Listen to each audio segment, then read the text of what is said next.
right. So what I'm going to do then, I'm going to share my screen so we can start the process here. And we're going to focus on, I'm trying to pull up everything that I need on my screen. We're going to focus the process today on Lead Docket and Filevine connection. So what I'm going to say is this is really going to be useful for you guys that have Filevine and Lead Docket. If you have Lead Docket connected to other systems like a Smart Advocate or Needles or any other systems that you may have in here, this is not going to say pending Filevine, it's going to say something else. Then this may not be as applicable to you because the data that gets passed to other systems is passed through an entire different ways. So if Lead Docket and Filevine is what you got, then great, this is for you.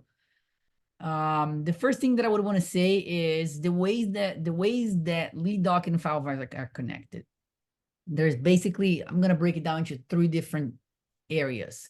The first one is pushing a case over from Lead Docket to Filevine, right? If you're using Lead Docket and Filevine, you're probably pushing cases to Filevine.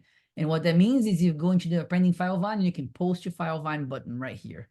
So this is one way that it works. It posts things. We're going to talk a little bit about what information does it post, where does it go to, and a couple of tricks and issues that we've seen happening from posting to Filevine. This is one of the ways that it connects. The second way that I would focus on today is the fields that get sent and the fields that needs to be configured to be sent. So welcome, Sade. I'm glad you figured it out. So we're just starting it here. I'm just mentioning there's about, I think we're going to break it down to like 3 areas of connections. One is Filevine, Lead Docket pushing leads into Filevine. The second part is the fields and the mapping of the fields and how those fields get pushed into the Filevine fields. So we'll talk about that. We'll talk about some of the field types, restrictions, what fields can be pushed, where, and things like that. And then the third aspect that actually not many people know about this, which is the phase mapping, is that Filevine and Lead Docket, or Lead Docket, can receive a notification every time your phase changes in Filevine. So if you can configure your Lead Docket, what we call phase mapping. So if the phase in Filevine changes to treatment or whatever phase it is, you can do something in Lead Docket. You have to configure it to map the 2 things in a phase in Filevine with the status in Lead Docket. And the added thing is that the very end, you can not only change the phase, but you can also grab settlement information, fees, and things like this, and push it back into Lead Docket. So if you're not doing that in your Lead Docket, highly recommend that. And that's where you can see here Filevine phases. So we'll talk about that. So those are the 3 areas that we'll focus, unless I'm missing anything else. But Shadi and Edie, feel free to jump in. Otherwise, I just keep blabbing away here. Okay. All right. I think you covered it. There will be a couple little extra ones if we get to them, but those are definitely the main topics to cover. So perfect. So let's talk about this one. Pushing a case to Filevine, right? Seems super straightforward. Just click this button, push it to Filevine. But we also get a lot of questions is, what phase? Can I put it in a different phase in Filevine? Can I push it to a specific phase? Or where is my information go? And things like this. So it might be worth discussing that a little bit. And I don't know if Shadi or Edie, if you guys have one case that we post into Filevine, and we can actually use an example. I don't have it up in here. Yeah, you can actually go to Hello Kitty new. Oh yeah? Yeah. Perfect. She should be sent over. Hello Kitty is great. Is new, it? not two. Oh, not mom? Okay. There you go. Lead has been sent. All right. So let's talk a little bit about that, right? The first process is to post lead to Filevine. Your leads are going to show up here on the pending Filevine page.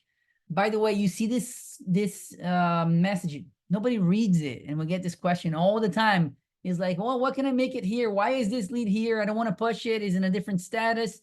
Well, there's a configuration under your manage and settings. Where is it? Settings. At the very bottom here, you can see status eligible to export to Filevine. So you can configure it in your Lead Docket. You can edit the status and say, I'm going to select what's available for me to push to Filevine. And whatever you select in here is going to show up on your pending Filevine tab.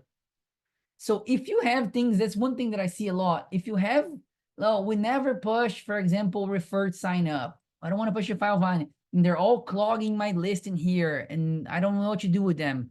Just uncheck them on the settings, and then this list should reflect a true list of cases that need to be pushed to Filevine. This is often an issue that we see on clients, is that you see, oh, this has been sitting here for a year. Oh, no, but I already pushed it and it just didn't get marked, or somebody else manually created in Filevine, which gives us like a thing. We just feel cringe when somebody manually creates a project in Filevine instead of pushing it. And then there's a whole sorts of problems. So this list here, if you're looking at your lead docket and this pending Filevine list is a long list of projects that some are already in Filevine, some are not, clean that up. It's going to take some work, but Yeah. definitely clean it up because But yeah. let's also, sorry, let's take a second, just not, you don't run to your settings and start turning all those on because you're like, at any point I can send somebody into Filevine. You still want to keep this funneled to cases that deserve and are ready for Filevine, because you probably already know your content is not going to constantly talk back and forth with each other. If you send something into Filevine too early, it is in Filevine. You have opened a project. So don't just turn all of those on. You definitely want to have a very dedicated reason for why that status would be pushed into Filevine for sure. I like to put that little asterisk out there because sometimes people are like, whoa, and like, go start turning it on. I would recommend removing all the statuses that you can from that list. Get them all out of there. Yeah, absolutely. So, oh, this is our sandbox, right? It's connected to our sandbox. Yes. So it's perfect. So, that what Shade mentions brings me one other thing that we need to mention. Once you push to Filevine, you push to Filevine. There is no re-pushing it, or there is no like updating it later. Once you put, it's a one-time push. So once you push your Filevine, there's nothing you can do to like push a second thing or push documents or any of those things. It's a one-time push. If you push it again, it will create a separate project in Filevine. And then you end up with two in there duplicate. So just know that that's a good point, Shade. But I personally, and I'm sure Edie's going to feel this, is that from an intake manager perspective, you want to see the cases that are ready to be pushed to Filevine and they have, are pending something. Sometimes some firms say, okay, when it's completely ready to push to Filevine, it shows up in this list, and maybe the intake manager is the one that comes in here and checks it, make sure that the contract has been signed properly, and then they post to Filevine. This list can be a great like safety net to make sure that you're pushing your cases, they're in Filevine, they're timely being managed. So when I go into a lead docket and I see this list in the pending Filevine, a long list of like sitting here for months, something is up in here. You don't have a visibility into this part of your process. So I would highly recommend cleaning up this list, making sure that it's properly reflecting your statuses. I know, Shade, you went green now. So I know I am having the worst technical difficulties, but I'm here. I can hear. all right, you're just green. Okay, I can see a green box, so you're good. All right, so that's one thing. Just keep that in mind. I would definitely recommend cleaning this list up. Sometimes it's not as easy, but yeah. Then let's talk a little bit about what happens when you do post this to Filevine. I'm gonna go in here and open our Hello Kitty case, which got pushed to Filevine. When you push to Filevine, you can see this green bar here, says lead sent to Filevine. If you haven't seen this, when you open a lead, if you go into this other tab, you will see the Filevine project ID, and you'll see these two buttons right here. Open Filevine project. If I click on it, it opens directly my Filevine project. So this is often pretty helpful. And this is the project that got created. See the ID here on the URL. You can see the same ID that was in there. Now, I want to point out one thing. Regardless of the mapping of which fields go where, all of your data from Lead Docket gets pushed into this big box on your activity page. So the way for you to, if you go into any project in your Filevine, and I can pull any project in this is our sandbox Filevine. If you go to the activity and scroll to the very first activity point, you'll be able to see if this project came from Lead Docket or not. Because if it came from Lead Docket, there's going to be an entry here that looks like this one that says case type and all the stuff from Lead Docket at the bottom. I think it says here, posted by Lead Docket integration on this date. So I opened this case. I want to see where it was in Lead Docket. Here's how it came from Lead Docket. This is how you can see it. And all the messages from your Lead Docket, including your messages and your notes, should be put into this box. I guess there's a configuration, right, that you may restrict this. There's a settings in your Lead Docket where you can pass your notes and your messages or not. So if you come in here, you don't see your notes, there's a way to do that. I don't want to get into it because it goes into the deep side of Lead Docket. Okay, so that's one point. Okay, every time you push it to Filevine, there's going to be an entry on your activity page that has all the information from your Lead Docket, regardless of if that field is mapped into a specific place or not. And just going to jump in here for those of you who have turned on the AI fields, those will also be posting over here. So you should be able to see that pass through if you're using AI fields as well. Very good point. We should turn on hours here. So we can yeah, this is in my Sade's test case type, so you can't see it. we should probably put it on the real one here so people can see the AI. If you haven't been playing with the AI fields in Lead Docket, it's a pretty cool feature.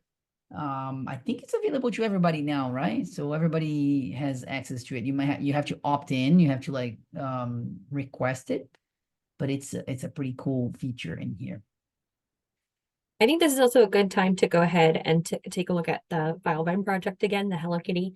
Because you mentioned earlier a question you often get, which is, can I control what phase it goes into when it lands inside Filevine? Point. And I think we can tell you the answer is, you can see it just landed in our first phase. So it doesn't really matter what that phase is named. We have ours named as lead. It's going to go to whatever your first phase is. So if you've previously been using Filevine to collect leads and you've moved into Lead Docket, you may want to visit removing that phase, or just moving your file setup to the first slot. But sometimes it's helpful to still have that lead phase just so that you can have a second pair of eyes, take a look at it, make sure that that's actually a client that should have been pushed over into Filevine. You've got signed paperwork, but it will always land in that first phase is the answer to that question. Exactly. Perfect. So that's a good point as well. So then you push to Filevine, right? You push your case to Filevine. Then you're wondering, where's my information from Lead Docket? Because I wanted to populate into my intake section here in Filevine. I want my date of incident. I want my stuff to be populating right in here. It's often a point of confusion because it is confusing. There's a lot of fields in there, and the fields have to be in Filevine, and there's some stuff around it. So let's talk about field mapping. What we want to do here, so let me talk about that, and maybe we'll show it here. So if you go to Filevine, for Lead Docket, go to Pending Filevine tab. At the top right, you're going to see Filevine mapping. What you're going to show in here is your Lead Docket fields and your Filevine fields. So these are the ones that are already mapped. This shows you all the fields that are mapped from Lead Docket to Filevine. And you can add new mapping right in here. And the way you do that is pretty straightforward. Is if you go in here, you search for the Lead Docket field, marketing source, search for the Filevine field, marketing source. I can see it. It's in my intake C. This is called a field selector. This thing's inside the little curly brackets. And you can see kind of a little bit more information. You can see the section name and then the field name inside your system. So I can see that I have one marketing source on my intake colon and one on the intake. And I want to pick the one that you actually want. Important thing, you can map one field in Lead Docket to multiple fields in Filevine. So if this is the case that I want to push it in 2 different places, you can. You just map it twice. So here it is. I push that one, then I come in here and I do the same thing again. Marketing source, and I can push to another one. See, it allows me to push one field in Lead Docket to multiple places in Filevine. So know that. So right here, you will see available all of your fields in Lead Docket. One important thing to mention is they have to match the same field type. So if I'm pushing a field that is a date field, I cannot push a date field into like a text field. So it's worth understanding a little bit of the field types. You see, for example, this is a yes, no field type. You can only do yes or no. This is a text box field type. You can type whatever you want in here. Let's see if we have a date field. This is a date field here. I click on it. I can only put a date in it. I cannot type anything. If I try to type a text, it's not going to work. Right? This is because it's a date field, only accept dates. Pretty self-explanatory. But the point is, you can only map the same field types. So this is an example, right? You come in here and I want to say, I want to pass my information and I want to put it on the incident date. So here, location, whatever. And then I want to put into my incident date and it doesn't show. It doesn't show my incident date. Why is it not showing? It's because the field type doesn't match. This is a text box standard field and your incident date is a date field. So that may be a reason why you're not seeing that field pop up in here. I want to do a quick pause because we have a few people here already, and I want to just always reinforce that these sessions are supposed to be as interactive as possible. I love when there are questions or specific things on your Lead Docket. So raise your hand, put it on the Q&A here. We can pull up Lead Docket. We can kind of walk through the things and solve your problem. This is supposed to be like a true help session. We're going to go through these things, but if you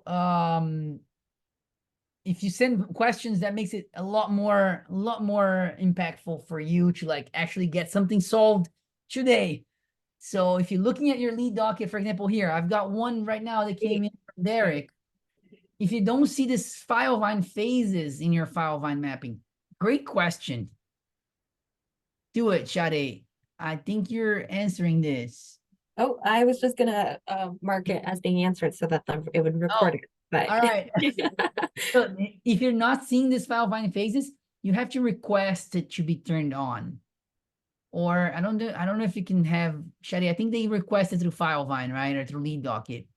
Yep, you can reach out to Filevine to have that turned on, or if you are working with a verified partner like Find Skills, we could also turn that on for you. Yeah, we can turn it on for you. So we may have access when, just so you guys know, when a certain there are certified partners for Filevine, we have access to a few things in the back end of Lead Docket that you may not get access to. So if you're working with a partner, you can request and we will come in here and turn this on for you. If not, you can request to your Filevine admin rep and just say, can I get, phase mapping turned on in my Lead Docket, and they can turn it on for you. Okay, because there's an API key that has to be connected. It's a little bit of a setup there. Okay. We got another question there. That's a great question. We're gonna go to reports in a minute. I don't want to completely deviate you this, but we're gonna get you the other questions on reporting soon. I just want to continue the train of thought here is you are able to match fields from the same type from Lead Docket to Filevine. A couple of other things. Contact fields in Lead Docket can go to contact fields in Filevine and not the other way around. So one thing that I often see as an issue is if you go, I'm adding a new lead in here, and for example, you have social security number as a contact field. See how this is inside my contact card? It's not at the case details section. It's in a contact field. Hey, Ivan, how do I know if the field I'm using in Filevine is a contact field or not? Oh, good question. Okay, so the contact fields in Filevine are all the ones in this box right here. And you have several of them on these other tabs as well. So what you cannot do is push a contact field from Lead Docket into a case field in Filevine. Just know that that's a, oh, for whatever reason, I have social security number here on my intake section. If it's in the contact section in Lead Docket, it won't map it over, right? It's only contact to contact or case details to case details. Hope that makes sense. But that's a good point. So go to pending Filevine again, you're gonna see that you have it separate, lead fields and contact fields. Now, Shade, correct me if I'm wrong, but I think that we are fully passing collection sections now, right? Yes, yeah, that is fully In available. Filevine, this yeah, time. great. That one is a little bit more complicated to set up. Mhm. So I think it's fine to discuss that right now, but if we want to maybe circle back on that one, I think so we can make sure we can get to the Yeah. questions as well. I don't know. I'm curious if anybody is using collection sections. If you're not familiar with what that means, I mean, we can show you briefly what that means, but Lead Docket has recently allowed the ability to do a collection section field. So you can see, like, here's one. It's one single field that allows you for multiple entries in the same field. So this is often used for like insurance, for example. Oh, I have like 2 insurances, or I have 3, or maybe you have more, or medical places, facilities that the client visited. You can add 2, you can add 3, you can add 10. So these are called collection sections, and these are that's actually fairly new to Lead Docket, the ability to add these. So I'm curious if somebody's using it. Let us know here. You can post something here to say using or not using. I don't know if you can do a poll thing. Like Asia has some cool things that you can like ask questions. I'm curious if you see people using it. If you are using it, you can push, for example, insurance information into your insurance tab in your Filevine that is, or that is a section that is a collection section. And what do you mean by collection section? Every section in your Filevine that has this little add an item thing, that's a collection section. It just means that you can add multiple items as you need versus what's called a static section. I know it gets a little technical, but this is what's a static section. It's just certain fields. There's no way to add more here from the front end, right? So that's a static section versus a collection section. All right. So that being said, if you are using collection sections, there's a way to map it. It gets a little more technical, but we'll cover that on a separate one. What else did I miss? Before we move on, one of the last things on that same topic, I think, what if I'm trying to map, I already assign an intake user in my drop down, and I need that to go into my person performing intake in Filevine, and I can't figure it out. I don't know how to get it there. I like it. That's a good question, guys. So I wonder if you understand this, is that the person, let me pull it up again here.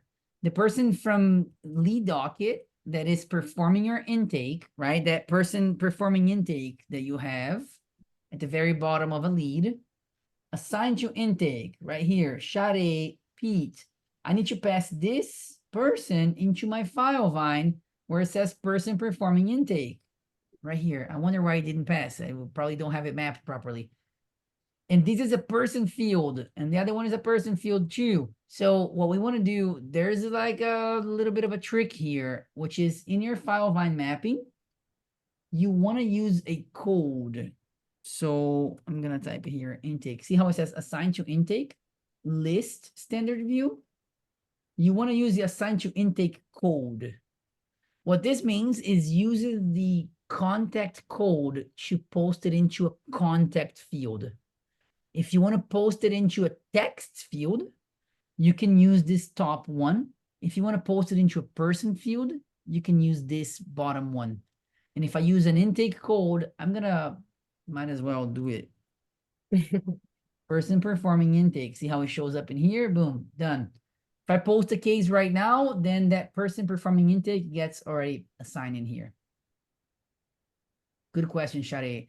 This is, it does show how things are simple on the surface, but they can get pretty complicated when you go into the nitty-gritty things here. Yep. And because that's a pretty common question that we get, you're going to ask yourself, you might do that part and it might say, well, it's actually still not mapping. And there is one more step, not to overcomplicate, but Ivan's pulling it up on the screen.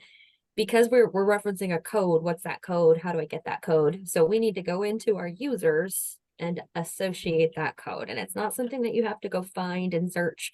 But in here, where you see my user, I don't have a Filevine contact ID. So you'll hit this browse button. And actually, I'm apparently not in our Filevine at all. So so I don't have a contact card right now with that email address is what that means. So you would go into Filevine and you would create a contact card for your user. And then when you hit that browse, it's going to search for somebody who has that. Yeah, see, I am a user in there, but I don't have a contact card. So once a contact card's been added, you would show up in that browse option there. Yes, very good point. That's another step that you have to do here. So set up your contact IDs, map the field using code, and then this will populate for you. I know this is a little bit trickier than it sounds, and that's why when we're doing this, people are like wondering what you're doing. It takes you so long to do this because it can actually get pretty tricky. All right, so we talked about field mapping. We talked about pushing to Filevine. Where does that data lands?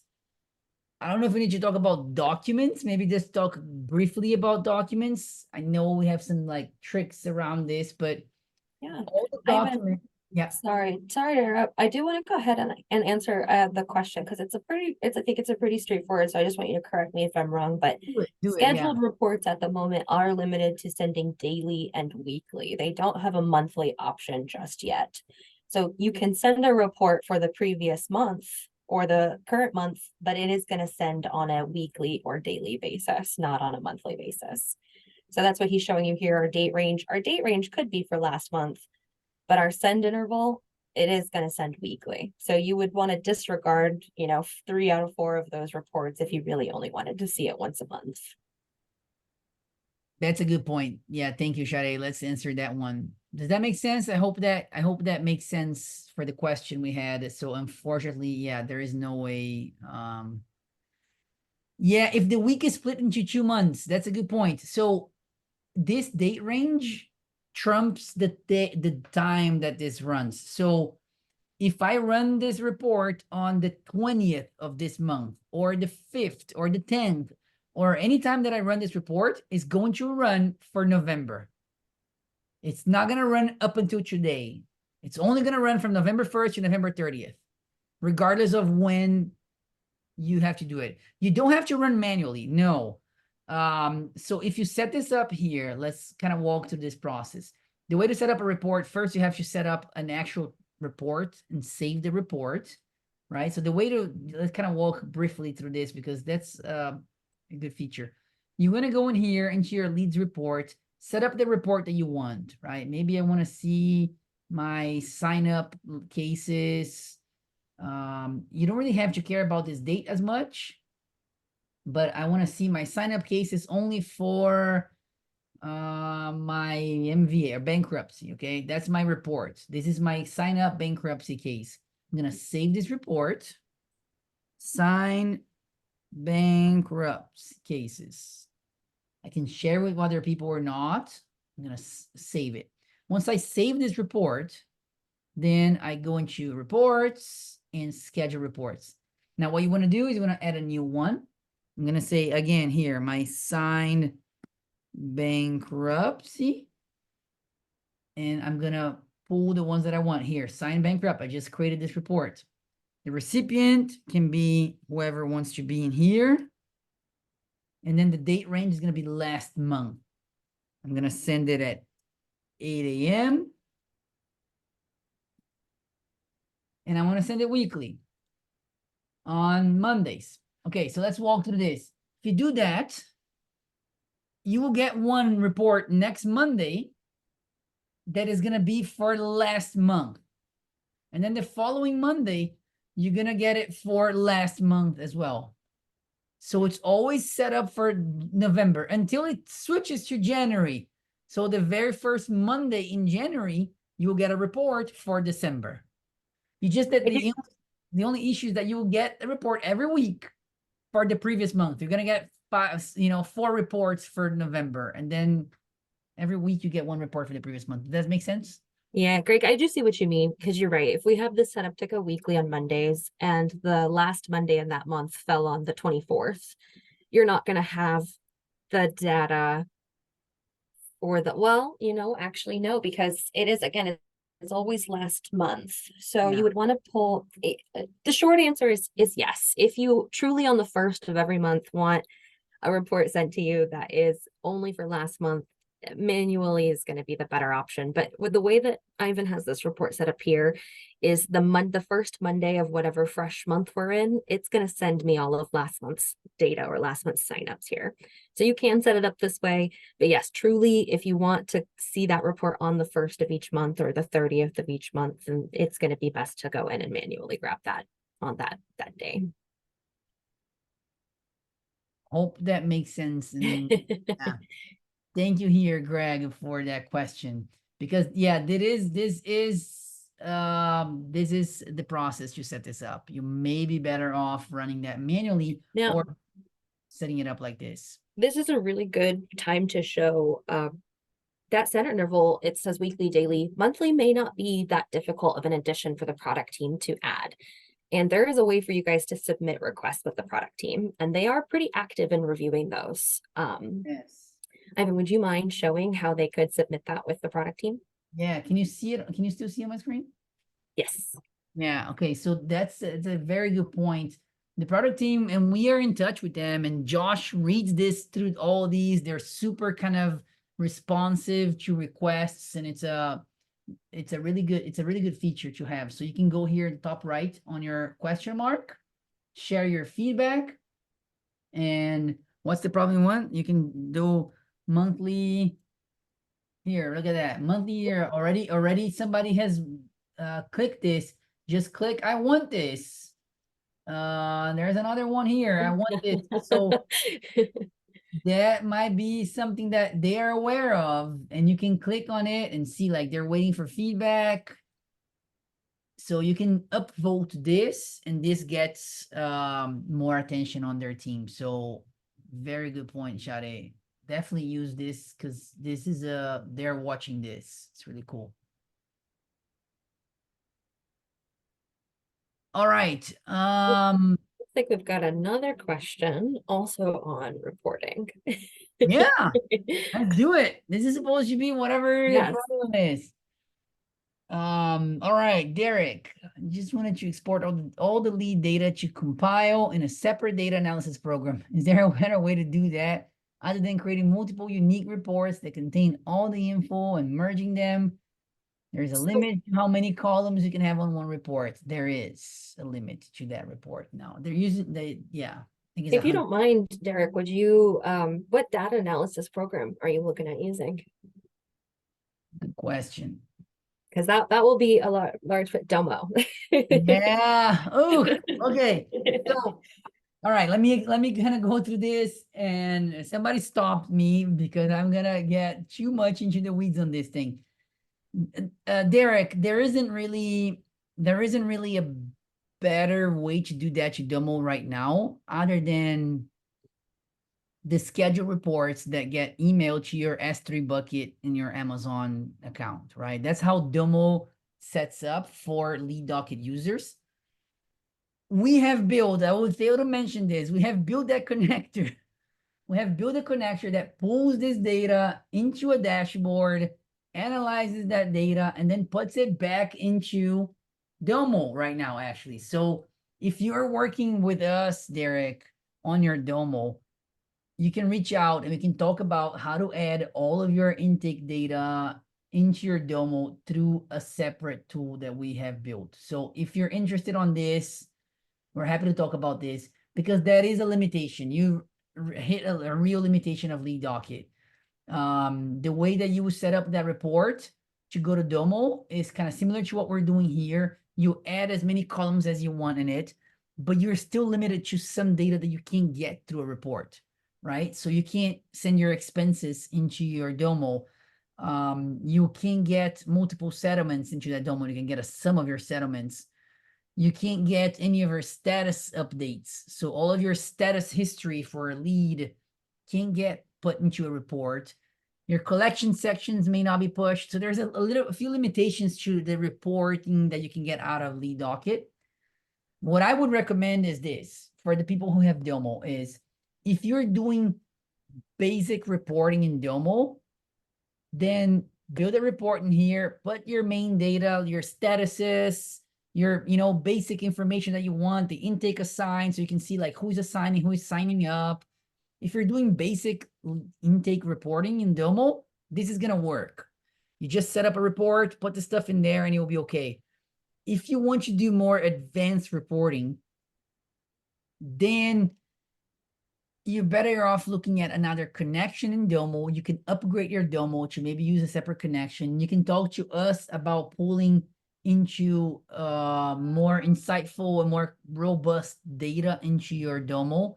We can pull all the Lead Docket data. And the way that we do it, you can do it as well. It's just very complex, but you can create a custom connector. You can write a custom connector that goes into your Lead Docket and pulls the data from the API, from the back end of Lead Docket. Then you have all the data you want. You can pull every single thing, related contexts, status histories, all of your notes, all of your messages, and all that stuff out of there. So that's how we have built our reporting tool. So that is a limitation for the Domo users. I think you can do good reporting, but you're going to be basic reporting in Domo from Lead Docket. If you need more robust reporting, then reach out to us. We can talk a little bit about some other options that you may have. Yeah, and I would add that Filevine is aware of this, and there are requests. They are interested in having a connector from Lead Docket to Domo, but it's not there currently. And so if that's something that you guys need, if you need that robust reporting, just like Ivan said, you're better off reaching out to us or your Filevine admin just to get more information on what all your offers are going to be, because we can access all that data in the back end. That's right. Yeah, and you can see it here. We have set up this as a test. We have a Domo email that we push it to Domo. So we've played around with the same limitations. We kind of are aware of that. Okay, great questions. Seems like reporting is always a point of questions around here. And keep them coming. We'll circle back into our conversation on mapping if there's no other ones, but we'll keep an eye out on that Q&A so we can talk about any topics that you guys have questions on for sure. That's right. That's the whole point of this hour is just bring your question, open your Lead Docket and tell us, is your pending Filevine page full of old cases in here or not? If you're not, then you get a gold star. I bet there's going to be people in this webinar going to their pending Filevine, and there's a lot of cases that are old cases in there. Oh, well, Ivan, you told me how to get rid of my statuses that I'm not sending in. Like, I don't send in my referrals into Filevine, but what do I do about Darlene, who I actually already have that specific person's already in Filevine? What do I do? Then you cry a little bit. Then we solve it like this. So this is the way to do that. So if you have a case that it says pending Filevine, but you already pushed it to Filevine, it's in there. Maybe somebody manually created it or got created there some other way. Your solution is you will go into that case in Lead Docket. So let's say you can go into this case in Lead Docket. You can go to your other tab and manually add the Filevine ID from your project in Filevine into that project in Lead Docket. So manually adding that is going to create a link. And then you have to mark it as sent to Filevine. You can click this button right here, and it's going to mark it as if it was sent to Filevine. I'm going to go ahead and do it because this is all demo stuff, so I can just play around with it. Here it says, lead has been sent to Filevine. I have the Filevine ID in here. Of course, if I click on it here, it's going to go to the Hello Kitty one, which is where a kid got it from. But that that Darlene is now gone from my pending Filevine list. So that's the solution. You can manually mark them and like force them to mark them as pending, as push to Filevine by going to, again, to the other tab, mark as sent to Filevine. But once you do that, always add the Filevine project ID in here so you have that connection. Good question, Shade. And then on the Filevine project ID, that brings me to the last part of this webinar, which is by having this Filevine ID in here, what this does is that your Filevine and your lead docket are now connected. So if a phase changes in your Filevine, you can change that phase in lead docket. Or I have set up this in several different ways. I have one client that did a really cool setup where they wanted to send messages to the client throughout the process. So when you go into treatment, I want to send them a video of like what you expect during your treatment. And then when it goes to pre-litigation, I want to send them another message saying, you know, you're going into the pre-litigation and this is what you expect and blah, blah, blah. You can do that using lead docket phase mapping. What this looks like is in your lead docket, you will map the phases from your Filevine into lead docket. And that literally is a one-to-one thing. You come into a new mapping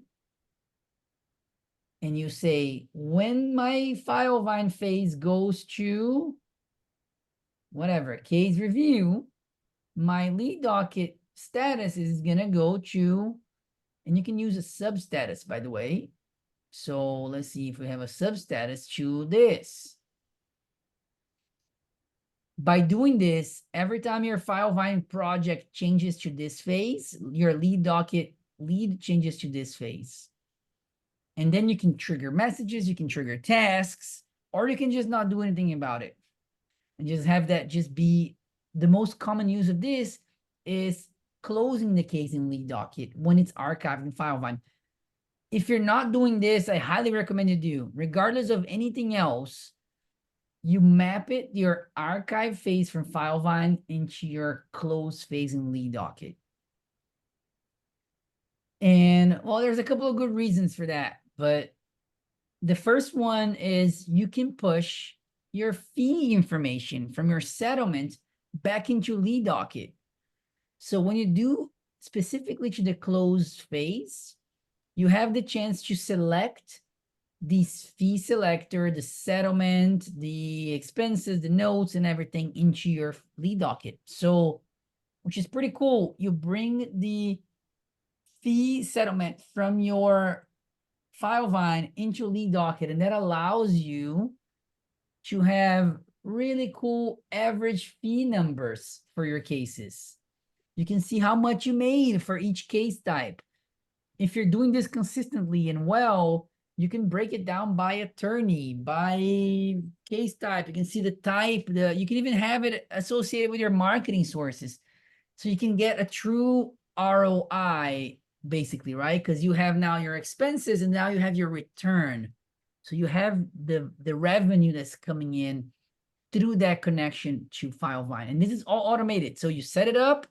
From now on, every case that settles, your settlement information gets pushed back. So we just have to make sure that this is properly set so you can just forget about it. And that, again, is on pending Filevine, Filevine mapping, Filevine phases. Yes, Shade, do you want to say, is there anything I missed? No, I don't think so. I think there's some common frequently asked questions that I would touch base on after this, but I think you talked about the Filevine phases in its whole. Yeah, great. I know we're kind of coming up on our time. Yeah. So let's see. I'll wrap it. Oh, we got a question actually. Yeah, let's answer this one. Oh, yeah. Okay. So Eric has a really good question. How to automate certain actions based on the phase change? So there's two parts to this question, Derek. You can automate several things based on phase changes. One of them that is native to your lead docket, it does not need the automation rules, is, for example, sending a message or sending a task. So Ivan, so sorry to interrupt. yeah, Just for clarity's sake, I would like to clarify that what we can automate in Lead Docket is based on status changes, but we can change statuses based on phase. So if your Filevine phase should trigger something to happen, we can do that using the phase mapping, but every action is truly automated off of a Lead Docket status change. So just a small that's piece right. there. That's right. Good point. Good point. So you do have to have all this properly set up and have your phases in Filevine matching your phases in Lead Docket, and then you can automate certain things. So the one thing that you can do here is automate a message. That's the most common one, right? Everybody who's using Lead Docket should be doing this right now. You should have your messages automatically being sent when a status is changed. So if you're not doing that, highly recommend it. Go here into your message templates, and these messages get triggered based on a status change. So you come in here, this is associated lead statuses. This is a whole other topic, but yeah, you can send messages, you can send tasks. But Derek, to your question, automation rules is actually an add-on to Lead Docket. And you have to ask your Filevine rep to turn it on. And what this does is it allows you to do a few other things based on status changes and other things. But you can send contracts. You can push it to Filevine. In this case, it's not going to work. And you can send a lead form as well. So you can automate a few other things based on phase changes. So automation rules is a whole other kind of add-on, and it takes Lead Docket to a whole other level there if you start using this stuff. But that's a whole separate conversation. If you tell us exactly what you're trying to automate, then we can probably give you an answer of how to do it. Most cases is a message, a text message or an email that goes out to the client, or a message that goes out to your intake person to say, please check the settlement amount for this case or whatever, something that you may want them to do. I think that covers this thing. The three aspects, we talk about pushing to Filevine, we talk about field mapping, and we talk about phase mapping. I want to rapid fire just a few common questions that aren't long demonstrations Yes. that we get to. So one question, Ivan, you brought up earlier was documents. And where do our documents go in Filevine? Can I send them into certain files? And the short answer to that is no. They're going to go into your docs section of that project, your documents section, however you have that named. All of the documents will push over into that section, but they're not going to go into dedicated folders. So that should be part of the workflow. Somebody should go in and move those into their designated folders from the doc section. That's right. Yep. Good point.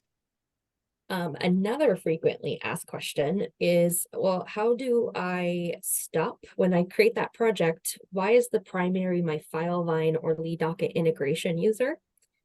And that is because that's who's posting that project. We showed you when we first looked at that post, it's posted by Lead Docket integration user. And how do we stop that is something called role mapping. So it's a somewhat new feature. It's a little older, but if you've been on Lead Docket for a few years, you won't have probably seen or used this. And it's real simple. So he went to manage and roles.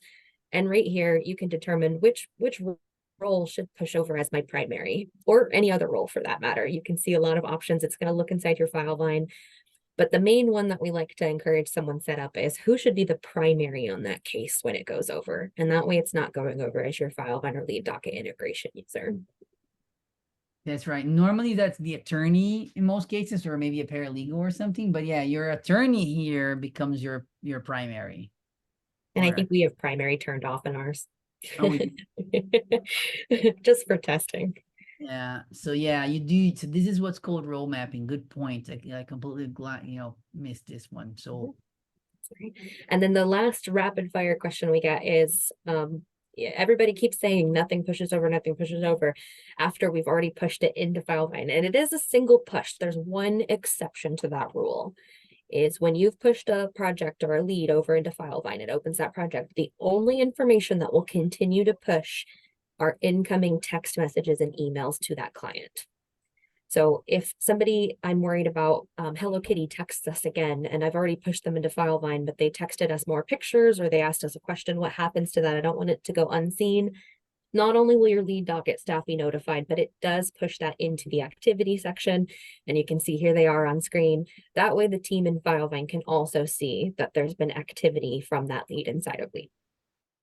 That's a really important one, Sade. Yeah, thank you for remembering that, because that's a good point. Some people ask that.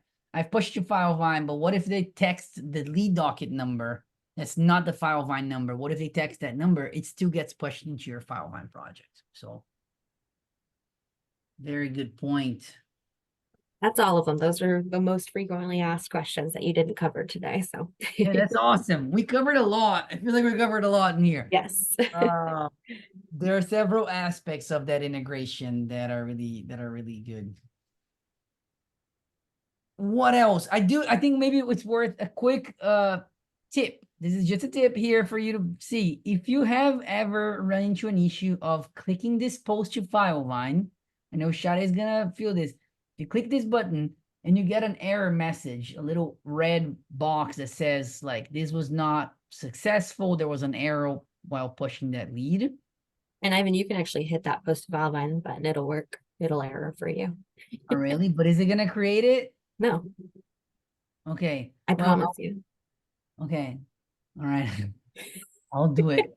No, I'm sorry, I lied to you. they're all playing with this all the time. We never know what's set up in here. I know, I'm Get an sorry. error. What I was gonna say is if you get an error here, before you keep clicking it 3 or 4 times and saying why it's not going, and you keep clicking it, go to your file, wait a couple of minutes, go get a glass of water, come back to your Filevine and test that and search for that project.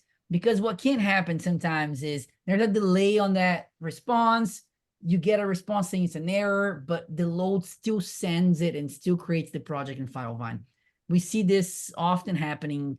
And now if you clicked it 3 times and you got 3 errors, you created 3 projects in Filevine already.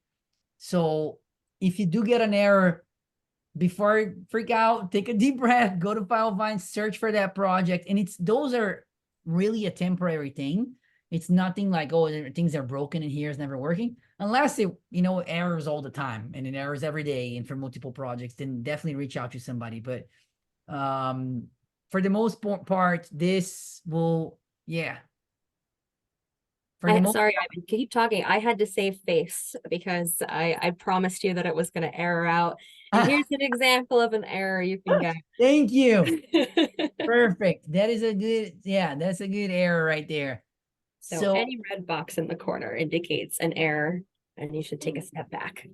Thank you. Yeah, don't keep clicking it is my only thing. Don't keep clicking that button. Wait a minute and then check if it was posted in Filevine. All right, man, we talked a lot. It's to an hour on this integrations, and there might be stuff that we missed. So thank you guys for joining. We're gonna do one other one in January. That's the first week of January. I think that's gonna be pretty cool on advanced uses of Lead Docket. So we're gonna talk about really like neat ways that we've seen Lead Docket like supercharged and used it in a way that is, above just the standard things. So if you're using Lead Docket in any advanced way, that's going to be a pretty cool session to attend in our next, I believe, is in the first week of January. We'll get that date out, but that's on the website as well. Anything else that you mentioned? I mean, I'll mention again, guys, the LinkedIn group on Lead Docket, LinkedIn, it's in the chat. Definitely recommend you guys posting questions in there because that's where the answers come in super fast. So have any questions in your Lead Docket, post it in there and people really jump in and answer it pretty quickly, much faster than we can answer sometimes.